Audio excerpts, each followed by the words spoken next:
everyone. Can you hear me in the back? Good. Okay, cool. So my name's Max. I don't have, for the purposes of this talk, I don't have an affiliation. I have a day job, but it's not really related to this.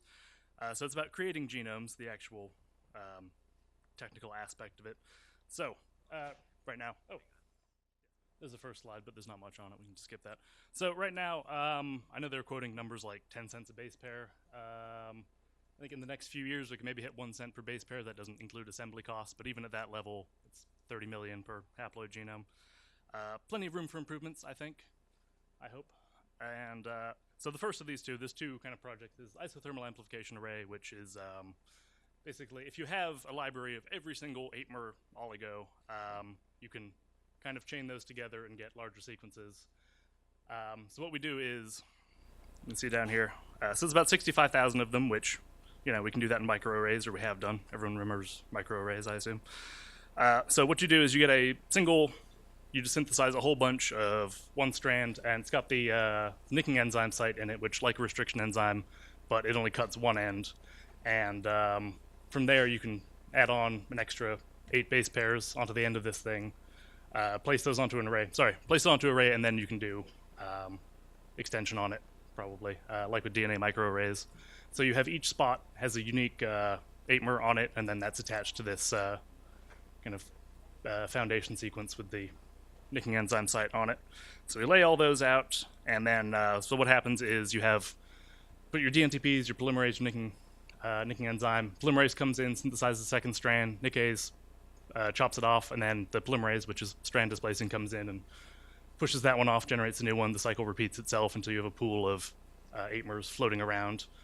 And you can pull those off and do other stuff with those. They do need to be phosphorylated or not, as that will come up later. You can use those. They won't participate in a further ligation reaction, but they can use to guide the extension of other strands. So we take those oligos and we transfer them into ligation. So it's based on paper, which was, I thought, quite good. Basically, you just have one 8-mer kind of immobilized on a surface, and then if you feed in other 8-mers, as long as they have they're fully hybridized, a ligase will come in and ligate them together, and you can do this and kind of extend it ladder-like. And then it's pretty nice. It has, you know, if you make the reaction stringent enough, you can get pretty accurate base pairing. You know, if there's for some reason you have a shorter oligo or one with an error, it might not necessarily land on there. It'll get outcompeted by the correct oligo, and you can kind of extend this further and further and get some length of fragment. We don't know at the moment. So when they tried this in the original paper, this is just like wild type T4 ligase and just regular reaction conditions. They got about 128 base pairs pretty reliably, and this is double-stranded DNA, which is nice because it doesn't fold back in on itself and all that stuff. So we don't know at the moment how long we can make it, but it's worth looking at. And then down at the bottom, you can see this will come up later. If you have guide strands in there, aren't phosphorylated, they can still be used to guide the ligase because it needs that certain amount of double-strandedness to do the ligation. And you can generate single-stranded overhangs using that. Let's see. So this is in use, at least the nicking and polymerase thing. I think it was a guy from George Church's lab at some point was doing. It's the same kind of thing, just kind of, this is with much longer oligos. So it's just kind of to amplify traditional phosphoramidite synthesis. You have more oligo to work with, and then here they're doing like overlap extension PCR, pretty traditional stuff.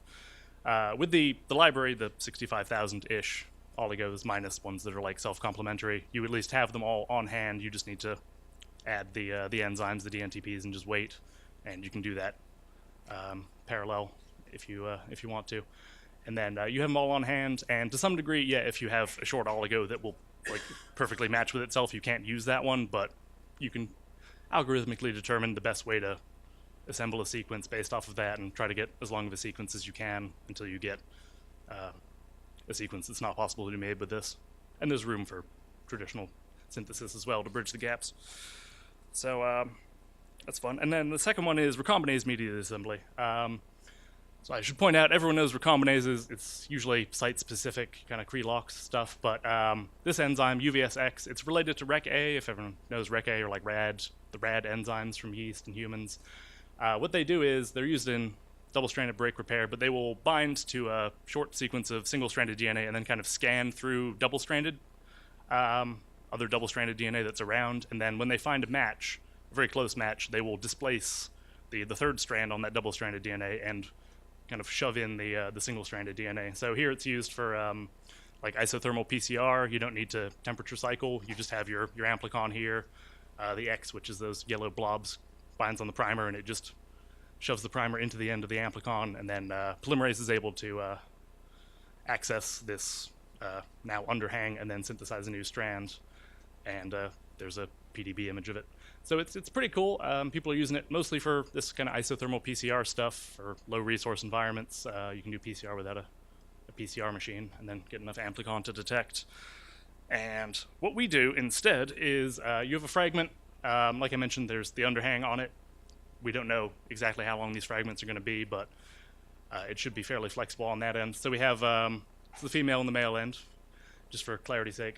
So you have the X enzyme in there, coats the single-stranded overhang, and then it scans through. I'm not showing the scanning part, but it scans through all the double-stranded DNA in the reaction. When it finds the match, so that overhang has to match the female end of the other fragment, it places it in, displaces the third strand, and then ligase will hopefully ligate that at that end, and during that time or shortly thereafter, the exonuclease will come in, degrade that extra third strand that we have here, and then the ligase will come in and ligate that second strand, and then this now larger strand is probably also simultaneously participating in this kind of homology search reaction, and you eventually just throw them all in there and you get long stretch of DNA all fully assembled. So there's a lot of questions on making these enzymes work well, making sure all these parts work correctly, but there's a lot of room for improvement in the enzymes and the stoichiometry of the reaction. People are basically just using the wild type enzyme for a lot of these, and it works pretty well in other applications anyway. So this is, as I mentioned, it's Rec-A, so it's very similar to the double-stranded break repair. You have a break. Other enzymes chew back the sequence on the break, and then X, or in this case Rec-A, not shown here, will scan through the sister DNA and then find a match, and then it just does homologous recombination basically. So people have used Rec-A in DNA assembly in general, but it's basically just an improved tweak to Gibson. It's single strand to single strand, which these enzymes don't really do. They work much better scanning through double-stranded DNA. We haven't really figured that out yet, but we can still work with them. But this, basically it's right now with in vitro assembly. There's a few different methods. Everyone knows, Gibson, stuff like that, but you get a lot of weird side products that you can't easily separate out a lot of the time. You have scars and seams from restriction sites. You have a lot of antibiotic resistant genes you got to shove in there, which is kind of a pain. And then for pretty much all of them, you're relying on just passive base pairing, which is not that great. Well, I'm basically done. Sorry, I didn't see that sign. And then in vivo has its own problems. You just hope for the best with the cell. Anyway, I'll take questions. Anyway, that's all. Thank you.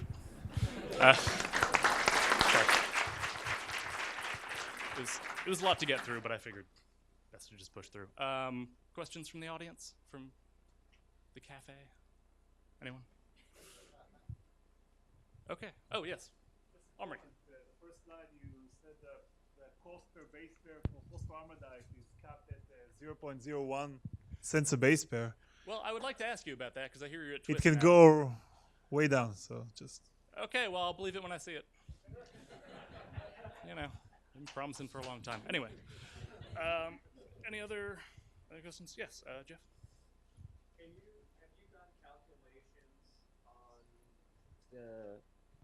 Have you done calculations on the impact of mispaired ligation, and how frequently you're going to have an error, and how big of a problem this is going to be to really implement the 128-mer synthesis? It's going to be interesting, I will say. I mean, yeah, we can make it much more stringent. Probably engineering the ligase would be definitely parts of this project. It's not just kind of plug and play with the oligos and the ligase. But, you make it very harsh conditions, make sure only the strong base pairing survives or whatever, and then see what happens. There's a lot of engineering work to be done, but worth investigating, I think. So, quick question about the 8-mers over here. Hi. So, when you make the initial 8-mers, do you have ideas about how to make those very high fidelity in the first instance? It's tough. So, I mean, the first 4 bases you can pretty much do. I mean, that's only 256 oligos. You can have the first 6 bases on there and then kind of dot those out. But I'm not sure the efficiency of that kind of, it's like UV masking, what they do with DNA microarrays. I'm not sure the efficiency on that. To some degree, it's error correcting because a short oligo or whatever won't get, or hopefully won't get incorporated as efficiently. But I'll still have to look into that. Yes, it's an ongoing question. Yes. I make proteins for a living. It's a company, I don't know if I should really mention them, it's not at all related. This is kind of my third, it's not even like my side stuff, it's just, this is like free time after free time kind of thing. Do we have time for more? Sorry, okay, sorry. Come find me later. Okay. I'll be around.